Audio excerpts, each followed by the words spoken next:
ગત તારીખ 15/12/2025ના રોજ રાત્રિના સમયે થાનગઢ મામલતદાર અને મામલતદારની ટીમ જે છે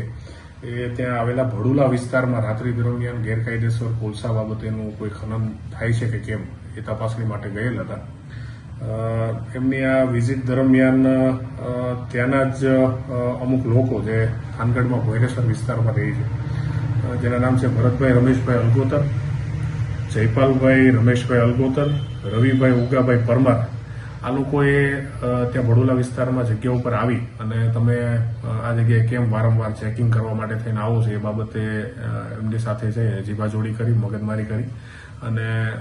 એમને ગાળાગાળી અને ધમકીઓ આપેલી હતી અને એમના સ્ટાફ સાથે મારામારી પણ કરેલી હતી. સાથે સાથે જે એમની સરકારી ગાડી હતી એને પણ નુકસાન પહોંચાડવાની જે છે એ ઘટના બની હતી. આ સમગ્ર ઘટનાના આધારે થાનગઢ પોલીસ દ્વારા બીએનએસની કલમ 115(2), 121(1), 221, 352, 324(3), 54 અને જીપી એક્ટ 135 મુજબનો ગુનો જે છે એ તાત્કાલિક દાખલ કરવામાં આવેલો હતો. ત્યારબાદ આ જે આરોપીઓ છે એની શોધખોળ માટે થઈને સતત પ્રયત્ન ચાલુ હતા અને આજરોજ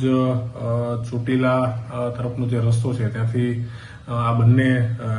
ત્રણમાંથી જે બે આરોપીઓ છે, જયપાલ રમેશભાઈ અલગોતર અને રવિ ઉગાભાઈ પરમાર, આ બે આરોપીઓને અટક કરવામાં આવેલા છે અને આગળની જે પણ કાયદેસરની કાર્યવાહી જે છે એ થાનગઢ પોલીસ દ્વારા કરવામાં આવેલી છે. અને ત્રીજો જે આરોપી, મુખ્ય આરોપી ભરત રમેશભાઈ અલગોતર જે છે એને પકડવા માટે થઈને હાલ જે પ્રયત્નો છે એ ચાલુ છે.